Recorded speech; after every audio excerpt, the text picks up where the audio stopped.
Hello and welcome to another edition of the Morning Brew, live on NTN, coming to you from the Government Information Service.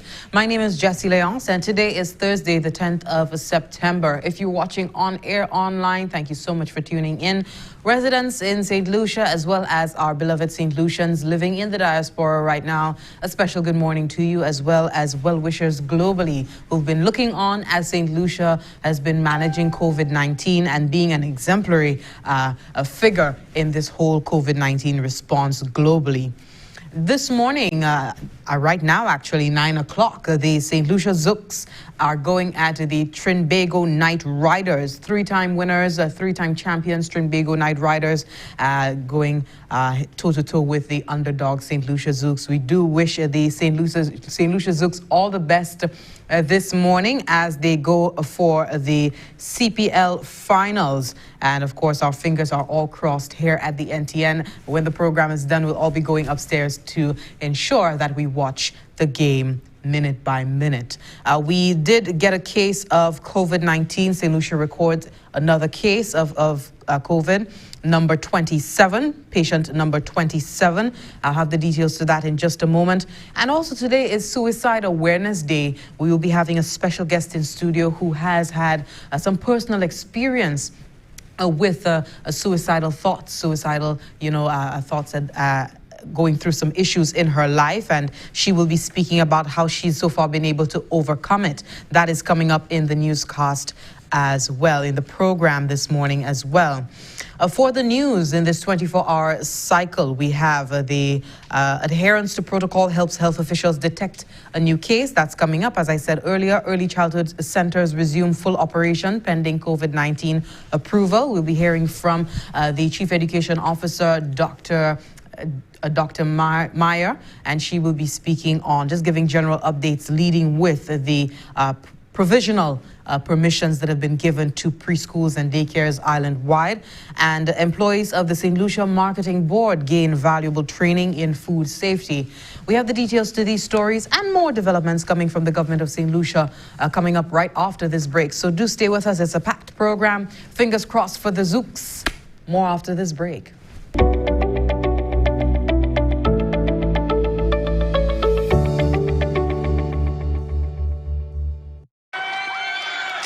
Overnight, growing national unrest. Society, a digital cashless society, one world currency. A vaccine for COVID-19. Droplet COVID virus. Macy's iconic flagship. Track the coronavirus. On the corona pandemic. The opposition to the lockdown. An infected Conspiracy theories about the coronavirus. Bizarre claims. The truth about the origin of COVID-19 hidden from the rest of the world. And the Chinese.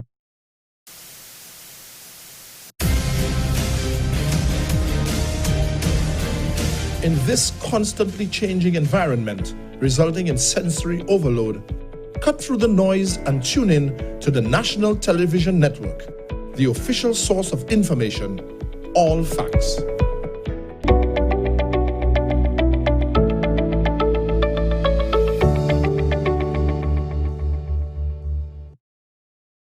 Thank you so much for staying tuned. If you're just joining us, a special good morning to you. You are watching The Morning Brew live on NTN this morning. St. Lucia has confirmed another case of COVID-19. It's not a community case. It's not a local case. We do have the Chief Medical Officer, Dr. Sharon Belmar-George, to give us this update. We were expecting the chair of the Operations Command Center as well as the CMO in studio this morning. However, unfortunately, there are still extensive contact tracing efforts that are ongoing that they would like to have rounded off before they give us an update to the nation, essentially. So in the meantime, we will be hearing this update coming from Dr. Sharon Belmar-George on this latest case. Take a look.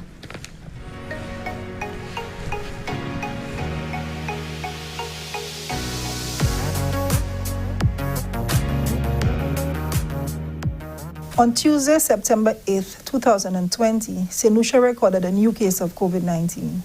The individual is a 27-year-old male visitor who arrived in St. Lucia on Sunday, September 6th, 2020.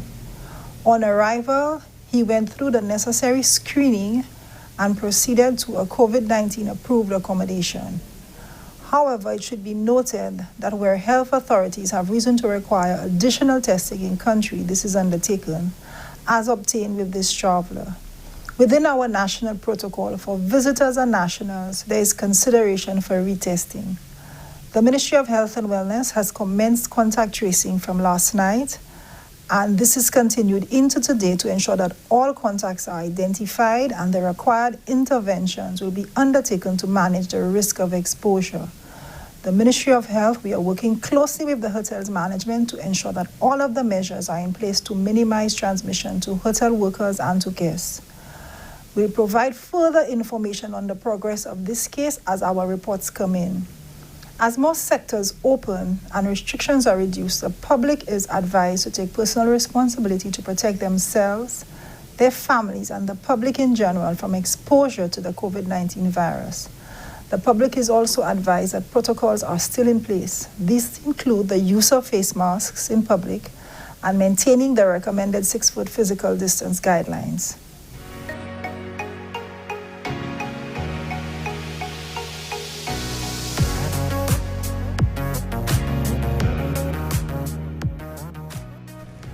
The continued appeal from health authorities to ensure that you observe and adhere to the protocols here in St. Lucia, especially as we're reopening our borders. Getting word of this latest case, patient number 27 here in St. Lucia, visitor, a 27-year-old visitor arriving on the island on Sunday. And of course, there have been contact tracing efforts to ensure that all the contacts identified of this individual since he arrived in St. Lucia are properly screened and the required interventions undertaken to manage risk and risk of exposure at this time.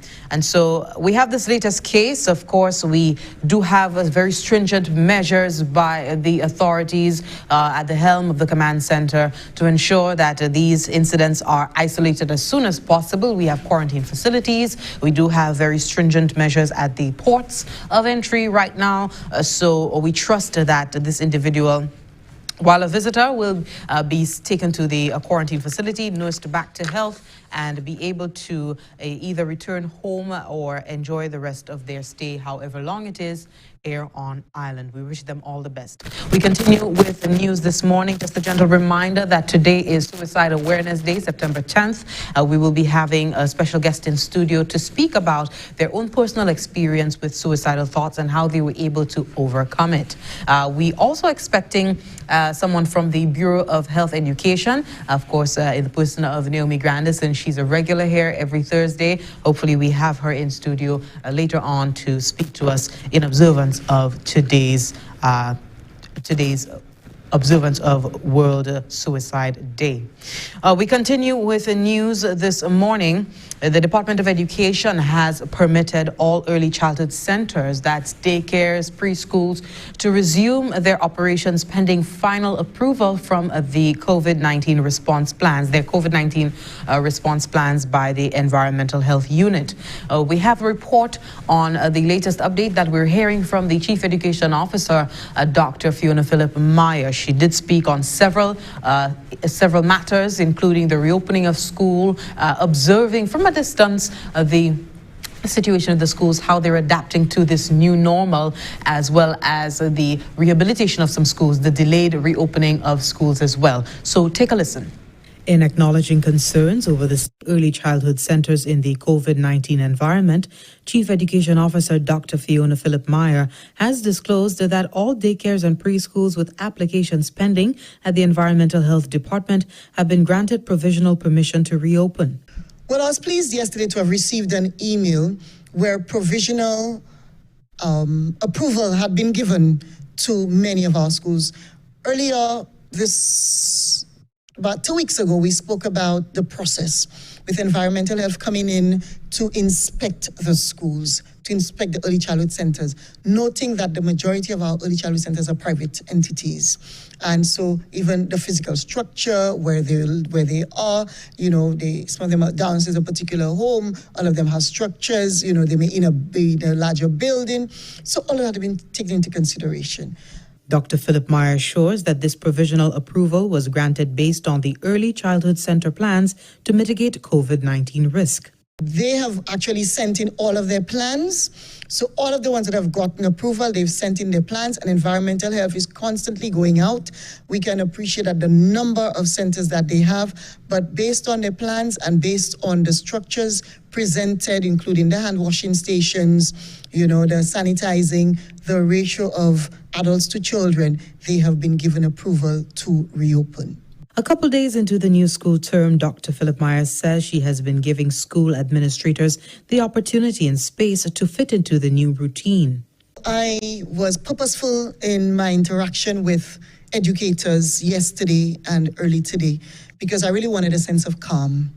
I think and I appreciate that this is a new situation for everyone, very different, but I really wanted the positive energy and allowing the educators, the administrators to settle in.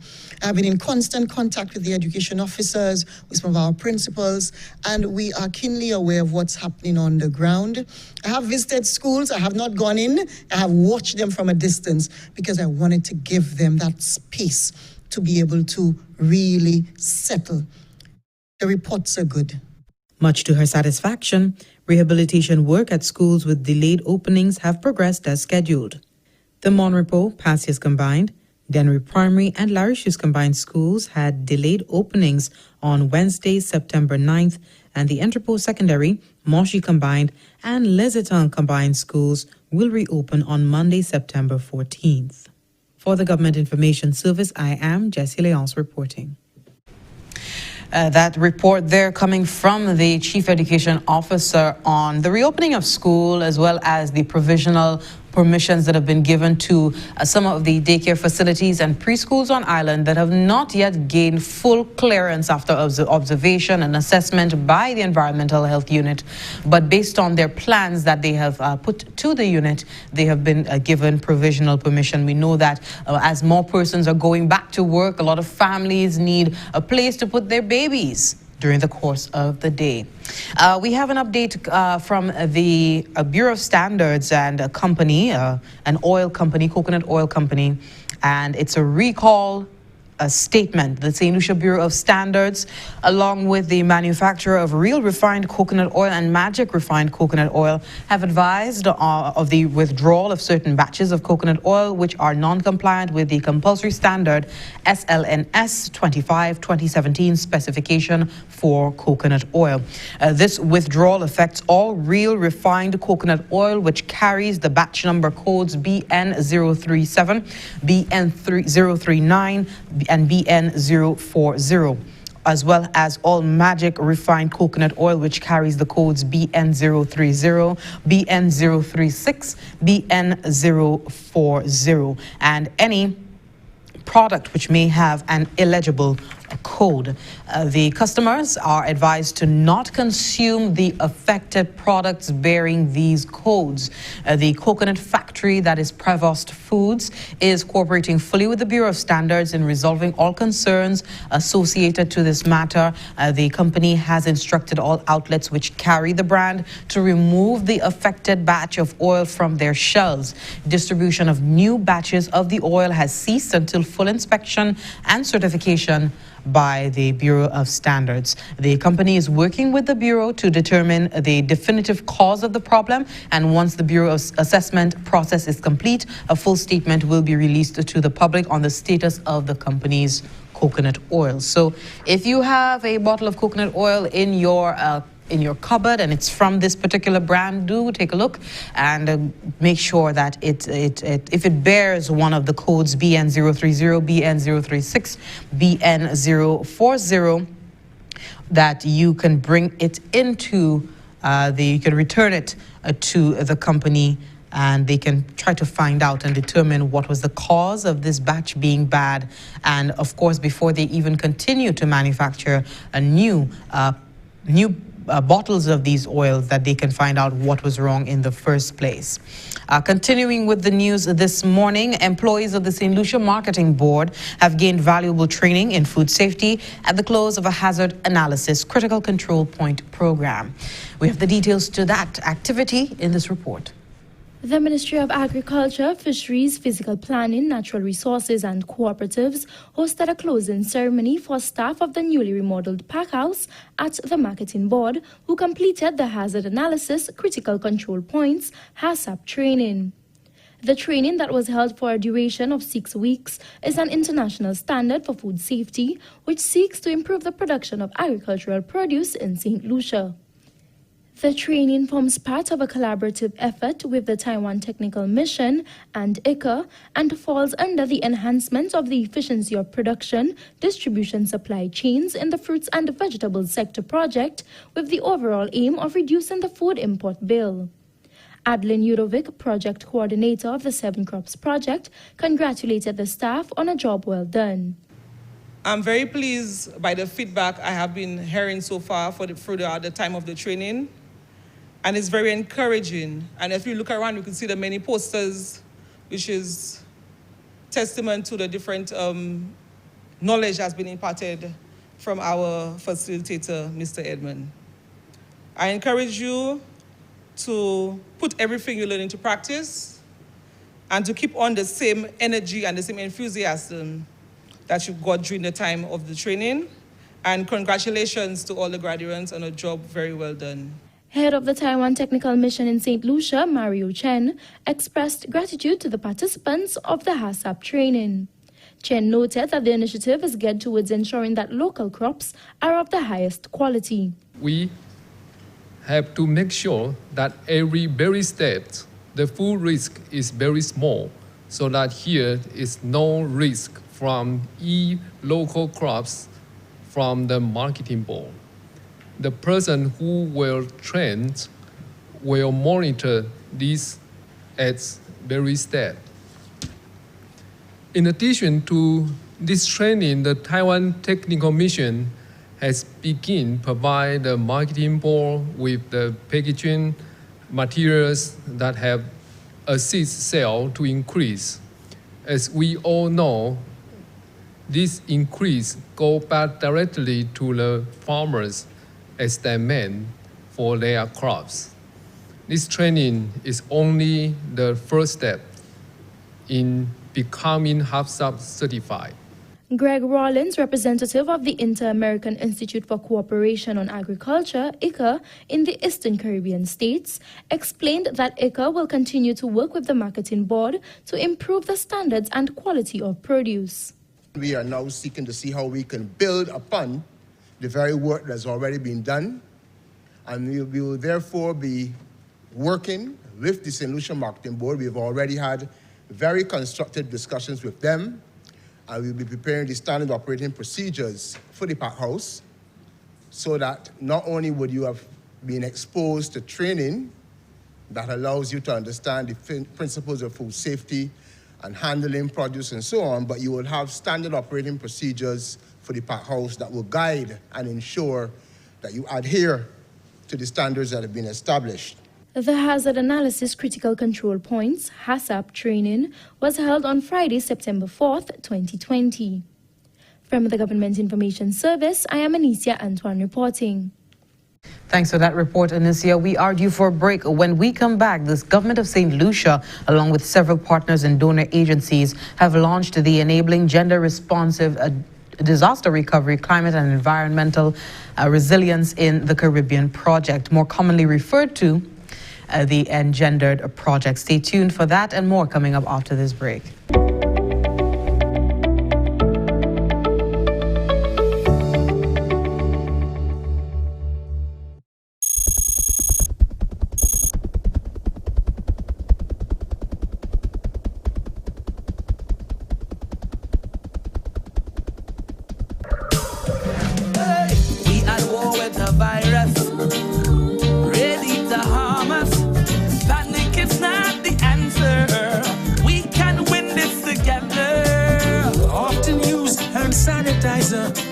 Better yet, use soap and water.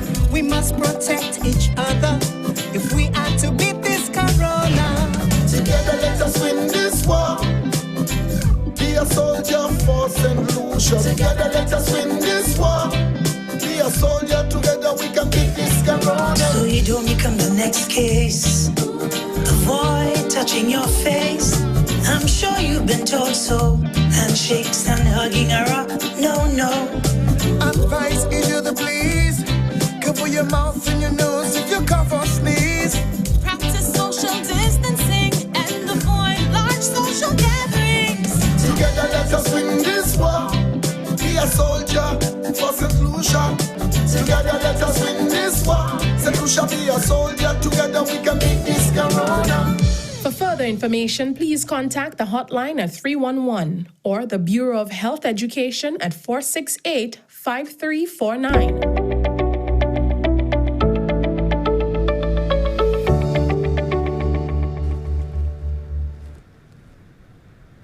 Thanks for staying with us. If you've been following the NTN programming, you would have noticed that the Engender project has so far been launched. The government of St. Lucia, along with several partners and donor agencies, have launched the Enabling Gender-Responsive Disaster Recovery, Climate and Environmental Resilience in the Caribbean project. It's a mouthful, but it's so worth it. We get the details to the extent of their work in this report. One of the outputs of the project is the repurposing of US $100,000 to benefit women impacted by COVID-19. During the press launch at the studios of the Government Information Service, Director of Gender Relations, Ms. Janie Joseph, described it as one of the few bright, beautiful moments in this time of much uncertainty and despair, brought on by the economic and social impacts of the global COVID pandemic. This, as she said, thank you to the partners and donors. We are here to say thank you and to raise awareness of an initiative that adds to the numerous strides that the government of St. Lucia has made in its COVID-19 response. You will hear how St. Lucia has approached the COVID response under this project, and you will appreciate why gender-responsive planning changes outcomes and better enable us to achieve our developmental goal of leaving no one behind. In delivering the opening remarks, Honorable Guy Joseph, Minister for Economic Development, Housing, Urban Renewal, Transport and Civil Aviation, reflected on the impact that COVID has had on the economy and unemployment, with women in particular being the most affected. And talking about the unemployment situation brought about by COVID, our women would be the most impacted within that sector because of the number of persons employed in the jobs that are most affected. Let's take the tourism sector as an example, with all of our hotels closed.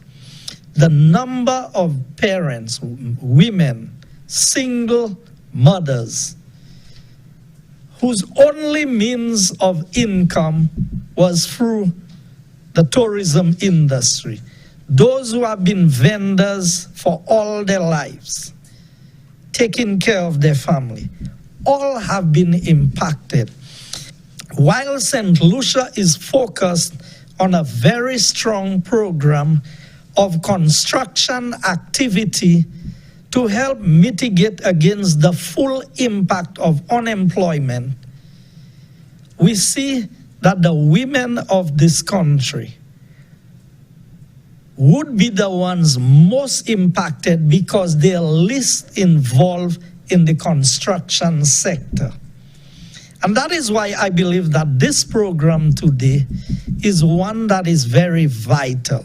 Though it is targeted to a limited number of women in the society, but it is significant. Honorable Gail Rigobert, the Minister with responsibility for gender relations, the department coordinating the process, gave a synopsis of Engender, which through this initiative will see 75 women receive income support, 8,000 masks for frontline workers distributed, and psychological first aid training for 100 frontline workers. Through the government of St. Lucia, the Engender-funded COVID-19 response has allocated $100,000 to support the implementation of income supplemental initiatives which will benefit women in the informal sector, women farmers, and women living with disabilities.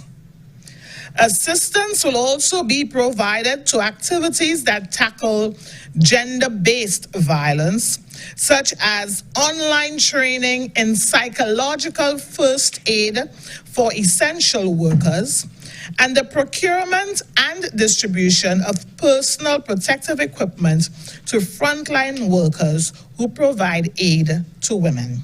The Canadian High Commission Barbados representative, Steve Jaltima, had special commendations for the government of St. Lucia.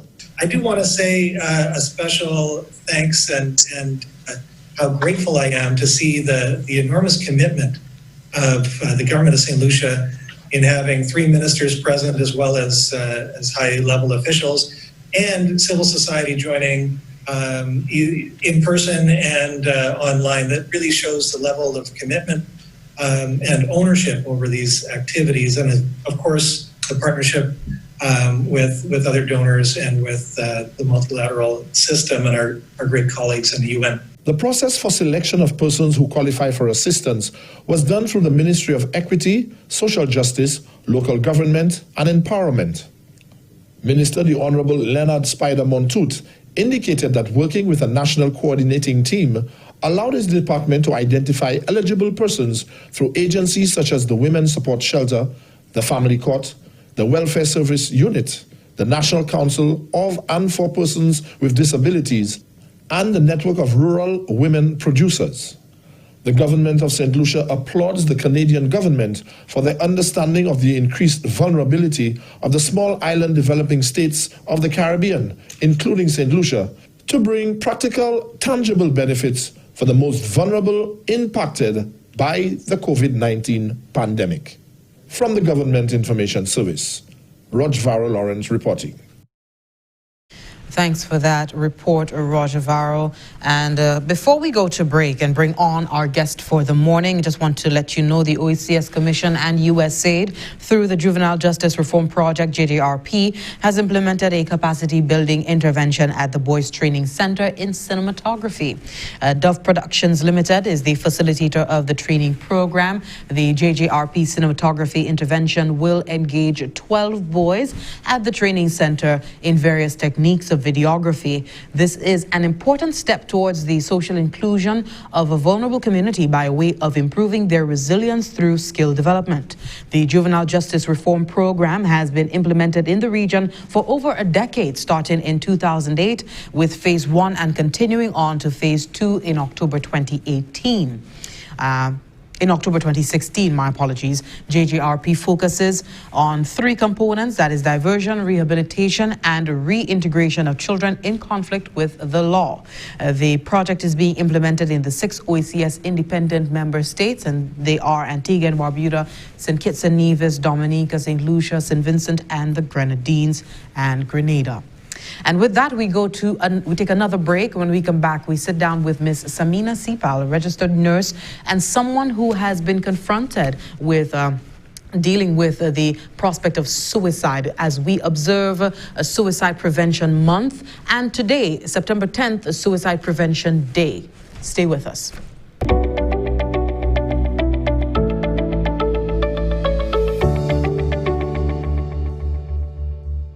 What's in the food you're eating? Do you really even know? All the chemicals and hormones used to accelerate their growth. All the artificial flavoring, sweeteners and colors too. We consume and we don't spare a thought for the damage that they'll do. No, think about the children. Think about the children. How will we save them? Chemicals and GMOs are not the solution. Use organic and join revolution. Excessive agrochemical use, additives, and genetically modified foods are harmful to health and the environment. Join the good food revolution. Grow, buy, and consume organic. A message from Rise St. Lucia and the Ministry of Sustainable Development with funding from the GEF Small Grants Program, UNDP. The good food revolution. In a world where germs are widespread, comes a group of superhero germ busters, the germaphores. We spend most of our time fighting germs. Every day of the week. After I play, I wash my hands. Before I eat, I wash my hands. After I play with my puppy, I wash my hands. I cover my sneezes with my forearm or elbow when I am in public. And I cover my cough to avoid spreading dangerous germs. We are the germophobes, germ-busting superheroes. You can be too. Always wash your hands and cover your sneeze and cough. Let's stop the spread of menacing germs. We'll be back, germophobes, with more powerful germs. And we will be waiting to prevent you from spreading.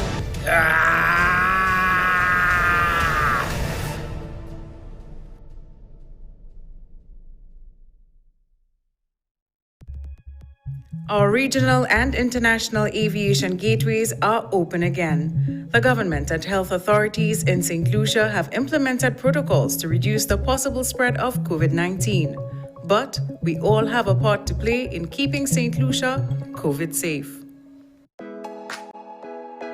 Just like many other destinations, St. Lucia is doing everything necessary to ensure a safe visitor experience. Together, we can build back our industry. Whilst being COVID-19 safe, we value welcoming our visitors and making the journey memorable with COVID-19 compliance services. We value serving a taste of organic St. Lucia. We value taking care of our guests. We value our adventure seekers.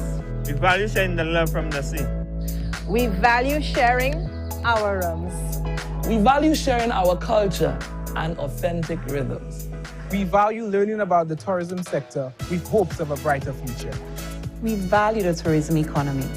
But moreover, we value the health of our citizens and our visitors. While securing lives and restoring livelihoods. Working together, our tourism industry will rise again.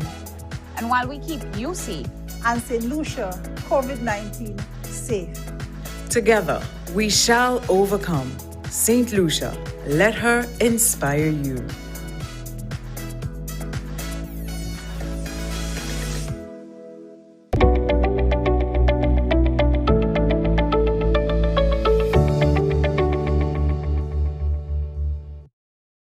We're on.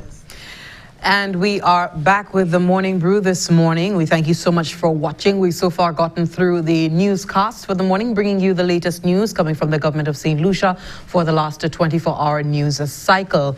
And at this point, we want to let you know that today is being observed as a Suicide Prevention Day. Today, the 10th of September 2020. And also, by extension, it's Suicide Prevention Month. And the Ministry of Health and Wellness has put on several activities in observance of this. We know that they've been pushing the hotline, the wellness hotline 203. If you have any concerns, some queries, you're going through something at this point in time, you can call that number and talk to a counselor, talk to somebody who can walk you through whatever facilities that are available in St. Lucia to help you cope and get you treatment as soon as possible. The United Nations has cited concerns with the recognition of mental health in the world overall, citing it as one of the issues that they're dealing with. Not much recognized, but more and more we're seeing that health authorities are paying attention to mental health. We're seeing that there is a great effort to reduce the extent of it, which is a suicide. And at this point in time, and with that, I would like to welcome Ms. Samina Cepal, and she is in studio with us, a registered nurse who herself has been confronted with depression and, you know, even, again, the extent of it, thoughts of suicide. A special good morning to you, Samina. Good morning. Thank you so much for being here. I know you are being very brave coming and speaking to us today. Yeah. Tell us about your story. I know you're a career woman, registered nurse. You're a mom. Tell us about how regular that is. Regular, very regular. You have two sons, back and forth, up and down, between sports and going to work and working shifts, and life was just simple, normal. Everything was just normal. Sometime back in 2006, I felt strange, but I didn't understand. After a barrage of tests, they discovered that I had thyroid disease. At the time, I didn't get it. Yes, I was a nurse, but I didn't get it. I didn't realize it would have affected me, it would have bothered me. So then the emotions started going up and down and back and forth. But because of the way society has been, you don't tell anybody when you have long periods of sadness. So I pushed through, got my medication, did what I had to do. My body wasn't responding. One time I was skinny. Next time I was huge. So there were these things to deal with. And then there was regular life. I had a husband, I had 2 children. So, I was working full time. Adventurously in 2008, I decided that I wanted to do my bachelor's degree. So I was a mother full time, I was working full time, and I was going to school at Morning Brew full time. I pushed through. In 2010, when Thomas came, we lost our house, we lost our entire property. I wasn't sure how to deal with it. Something in my head said, just be strong, and it would just go away.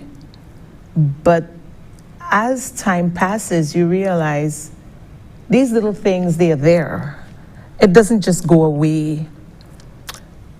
Ambitiously again, in 2012, I decided, okay, school makes everything better. I went to do my master's. I left, I went to do my master's in public health. But when I came back, everything was still there. School didn't make it better. Everything was still there.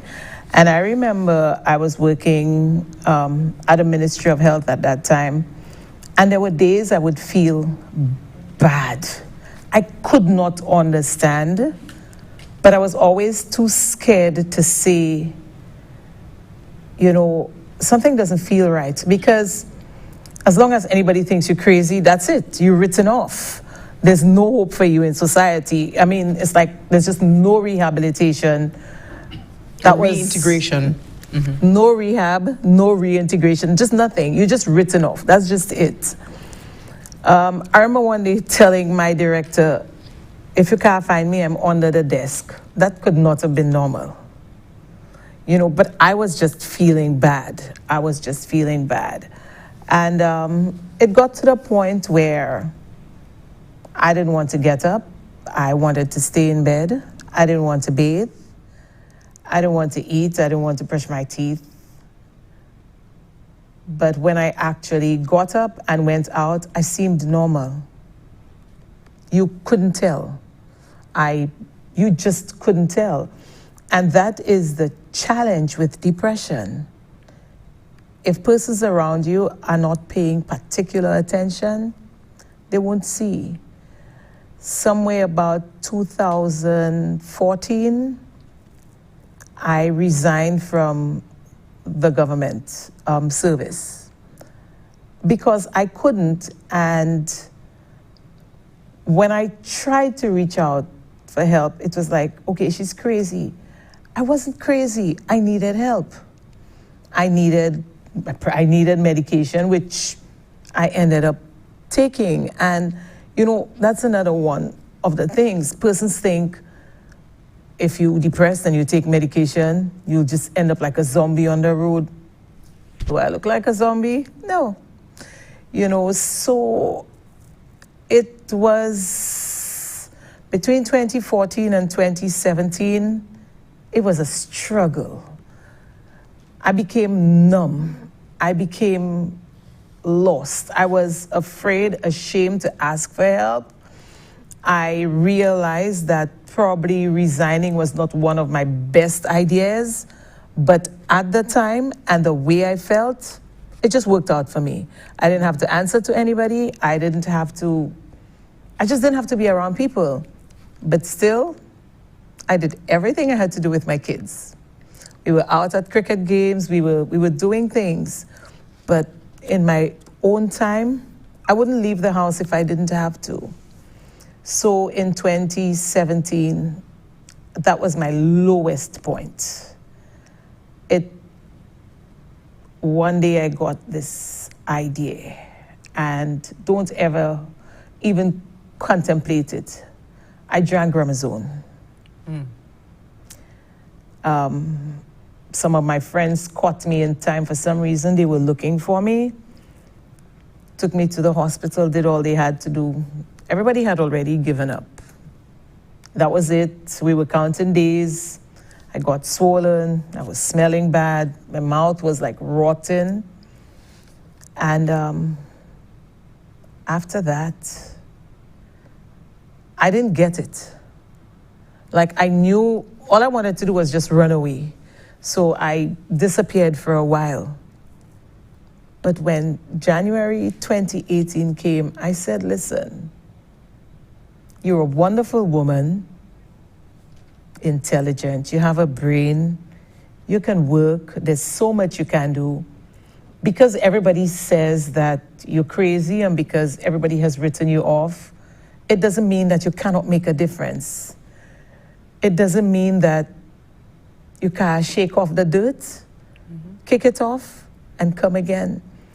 And my son, the one who died, rest in peace, Chaz, every day, he somehow understood. Every day he said, Mommy, things will get better, you know. Things will get better. And he would encourage me and encourage me and encourage me and encourage me. And it's like, one day I just got this brilliant idea. I said, you know what? I'm going to go to the psychiatrist. I'm going to get medication. If I have to be admitted, so be it. I went through the entire process. I'm a regular person. I did it like a regular person, but I had more fight than a regular person. I had an end game. And where I am now is where I saw me. I was such an intelligent child growing up. If I had a period of depression, which was real, and I want people to know that it's not in your head. Depression it's real. It's real. So after that, I came like January, February 2018. I was like, okay, so now you need to work. Now you need to get something going. And I registered a nursing business and we started. Initially, it was very, very difficult because persons would call, like, let's say you asked me to work for your family, persons would call and say, oh, she's crazy, don't let her take care of your family. And that was like really a huge bump in the road for me. Until I said, you know what, you're going to work and you will show these people that you and your team can work and let them make a decision. Well, now I have more patients than I can even manage. I've never tried to hurt a patient, and God help me, I'm never going to hurt myself again. You know, I've come through too much, I've been through too much, I've seen too much, and I understand people so much better now. I've seen life from every angle. And when the end of 2018 came, I was well. I looked well, I felt well. I went to the doctor and I had a diagnosis of cancer. I could have chosen to go back. To regress. I said, girl, you've come so far. We're gonna fight. We're gonna fight. We're gonna fight. Within 3 months, I was diagnosed, treated, chemotherapy, radiation, the whole works. I pushed through and I won. I beat it. Yes. On that occasion, I beat it. And this is somebody who wasn't even able to lift her head out of bed in the morning, you know, and 4 or 5 months later, my first son died. Now, when between cancer and Chaz dying, I had to choose. I said to myself, you already cheated when you try to kill yourself. You do not have that option. Giving up for me at that point, it wasn't an option. I had to fight. I knew that I had to fight. I knew that I had to put my best foot forward, and I did that. And there are days that it hurts, but when it hurts, it's like, I mean, what is this compared to all that I've been through? And not just that I've been through it, I won. I won. So I should have never tried to kill myself, and I'm not beating myself up for it, but it propelled me to be who I am now. It really propelled me to fix myself, to get it in order, and now if there's anybody I can encourage, I want to, I will. I am no longer afraid to use my voice. I'm no longer afraid to say, yes, I was depressed. Yes, I tried suicide. Worst idea ever. Again, I keep saying that. But I want to be the voice. Yes, there's stigma. In the past, when I walked and people looked at me, I'd be so afraid, like, oh gosh, they're talking about me. Well, now I can't be bothered. And the beauty of it is you treat people the way you want to be treated, and it's going to make such a huge difference. Wonderful.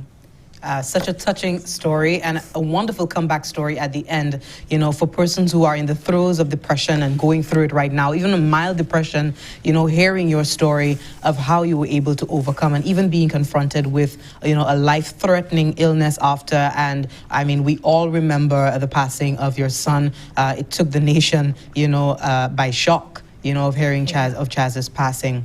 I want to go back to the period in time where you weren't yourself.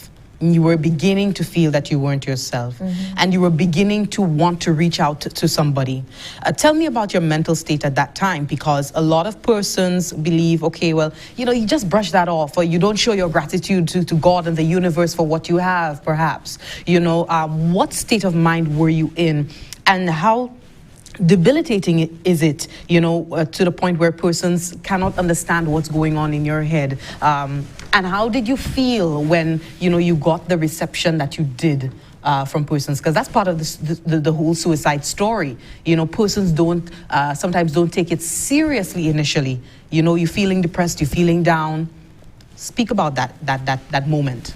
Let me start with saying this. You know, it's like when somebody dies and somebody says to you, I understand, unless you've experienced it, you don't understand. You can only empathize. During that time, I was numb. I was getting numb. Things were not making sense because I believe I have a bit of a superior level of intelligence. I was able to trick people and make them think I was okay. But there's this numb feeling that nothing matters. And it's like, should I tell somebody? Then they'll make fun of you. Then they'll call you crazy. At this point, I don't want anybody to call me crazy, not as a joke. Don't do it. I will not answer to it. You know, and people don't get it. It hurts. When you are depressed, you're in a dark place. You cannot shake it off. You cannot just get up and jog on the beach and think it will go away. It doesn't work like that. You need help. You need to go to a psychiatrist. I thank God for Dr. Gilead, Julius Gilead. He was really instrumental in helping me. And my other psychiatrist friend, Dr. Ofello, she's in Trinidad. You know, she worked in St. Lucia before. Together, they put it together, and, you know, they made a difference. They pushed. They pushed. There's this Miss Eli Box lady at Wellness. Now, that's the other thing, eh? Person's ashamed to go to Wellness. I was coming to that. Person's ashamed. Let me tell you. If having gone, well, I wasn't admitted at Wellness, but I went to many clinics. And if that has me here today. If I have to go again, I will. You know, I blame our people because before they see somebody going to wellness to a clinic, you know, she mad. You know, she can't keep it together. You know how many people cannot keep it together? But again, pride. We don't want to say. We don't want to say anything. You go to bed and you can't sleep for days and days, and you're crying, you're afraid to tell anybody anything. Even your spouse, you're afraid to tell because you're not sure what response you're getting. So when all of it mounts up, you end up becoming numb. There's this level of numbness, if that's a word, that no matter what happens to you, you're just there. It's like you don't feel. I took that Gramazole and lifted it. I didn't smell it.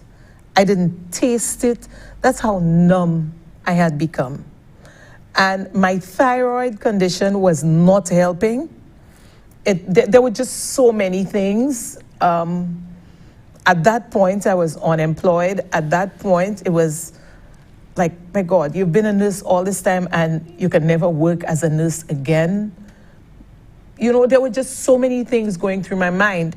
And rather than reach out for help, I'll share a little example with you.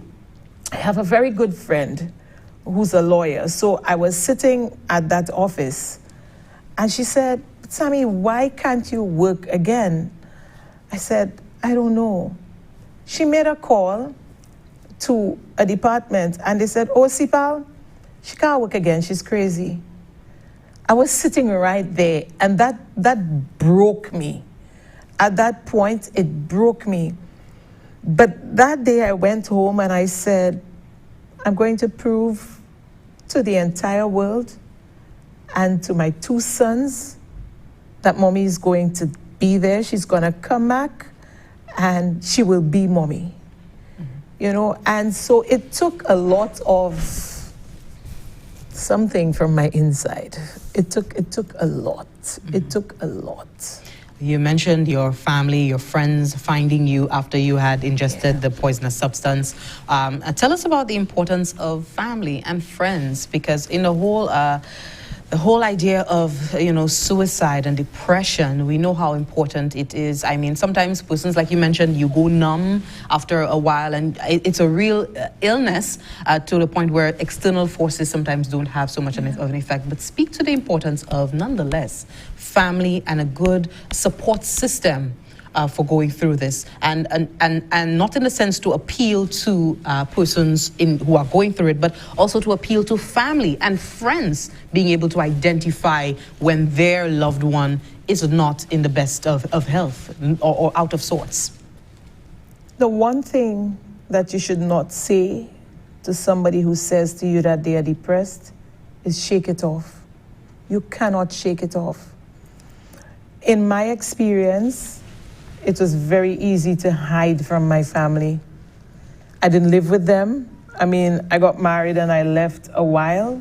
So they wouldn't know. When you go, you put on a brave front. You smile. Because even when I tried to kill myself and my mother came to the hospital, she was just lost. Like, why? What happened? She could not understand herself. And when persons are depressed, they know to a certain extent how to put up that front. And sometimes it's right there in your home and you don't know. You don't know. But I had a few friends, and I guess those were my greedy friends, because that day I cooked for them. That day I did everything like normal. Baked cheesecakes, cooked, did everything. They picked it up and they were trying to get me to say thank you, but realized they were calling and couldn't find me, and decided, you know what, I like that girl. Those were the words. So they came and found me, picked me up, took me to the hospital. Family is so important, but we need to be less judgmental. No matter who your family is, you could be from the highest level of society or the lowest.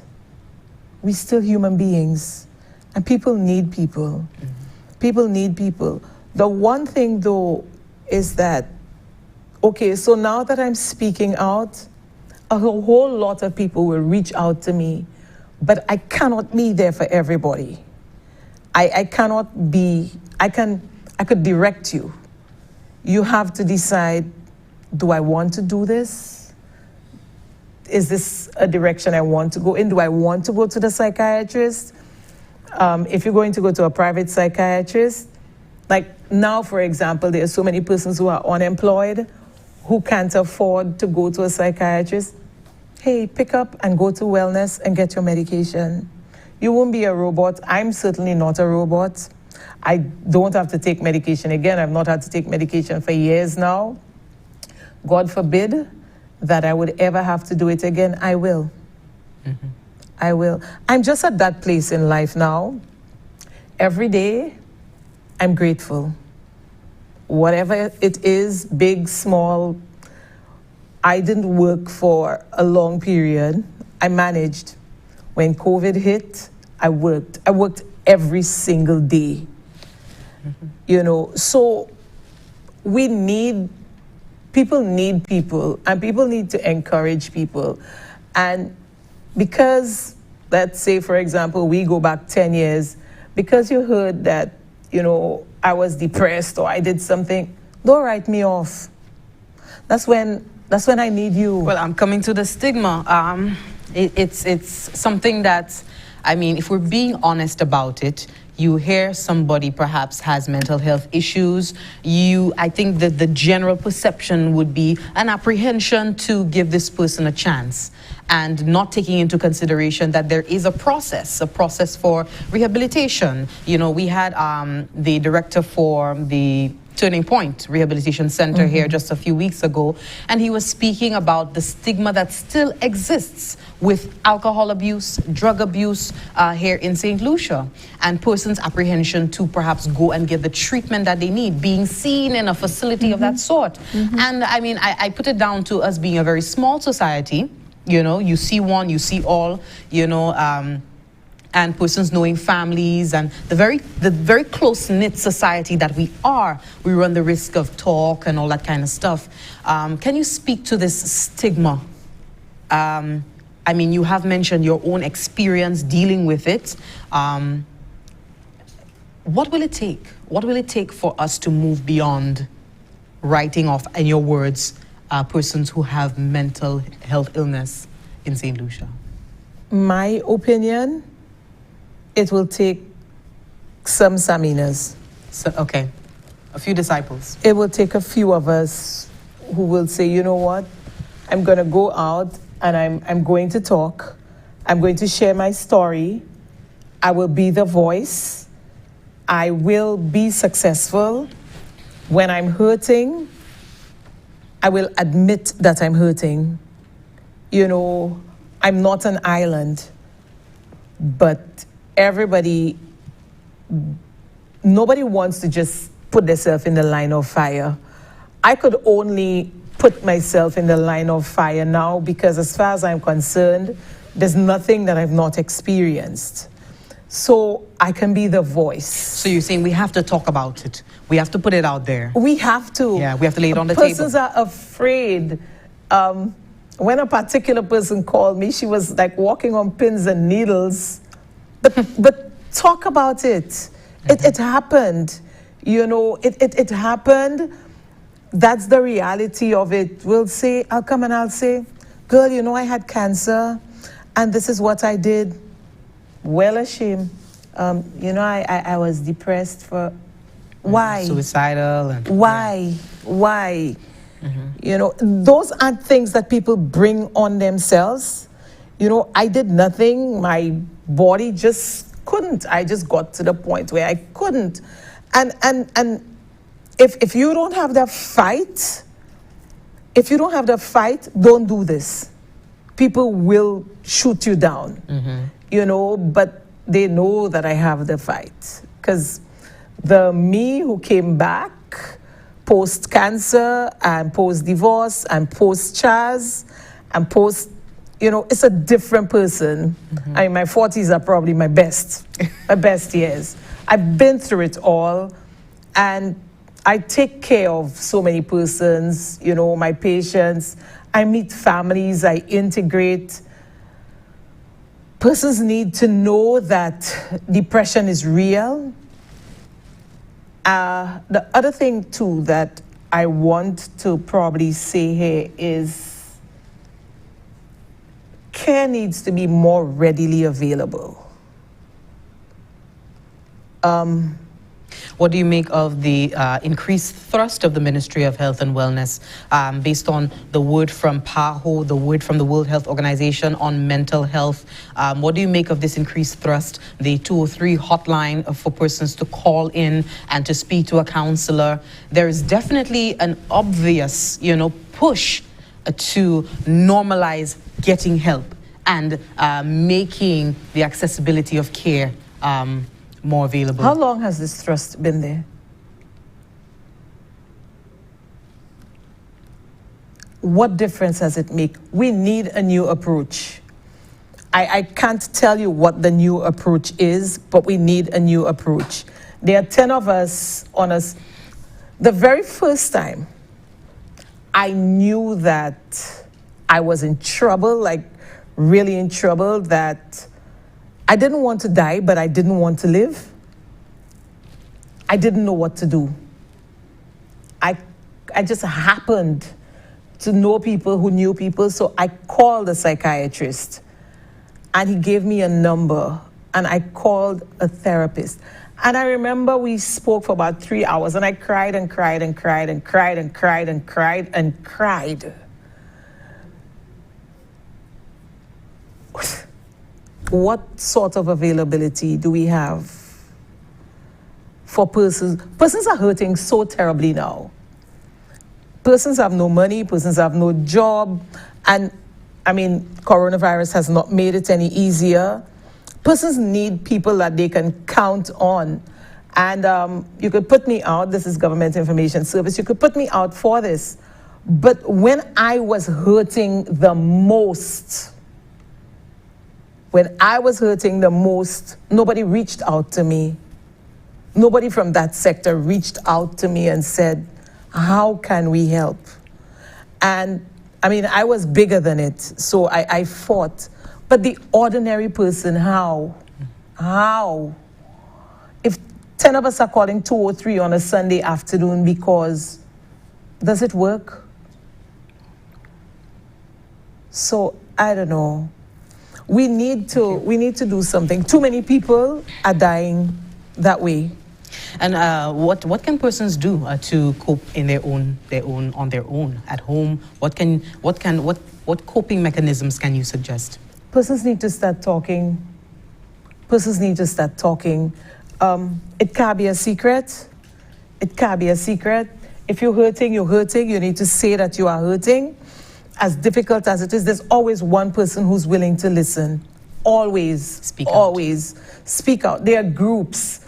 There are ladies. I mean, on Facebook, we have this group where ladies talk. They may not know exactly what to do, but they will know who to direct you to.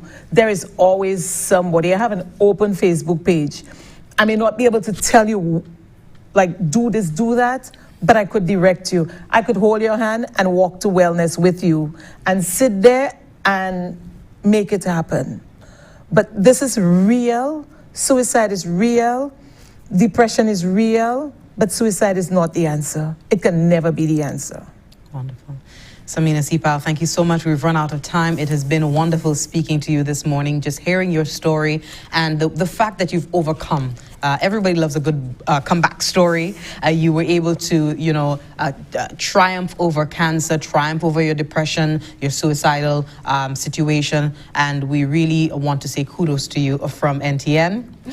Just want to let you know, today is Suicide Prevention Day, 10th September, and it's Suicide Prevention Month. We hope you are aware, read upon it, tell a friend to tell a friend, about depression and what mental health is really all about. We do hope you enjoyed the interview with Miss Samina Cepal. She's a registered nurse. She has her own business, the comeback story of the century.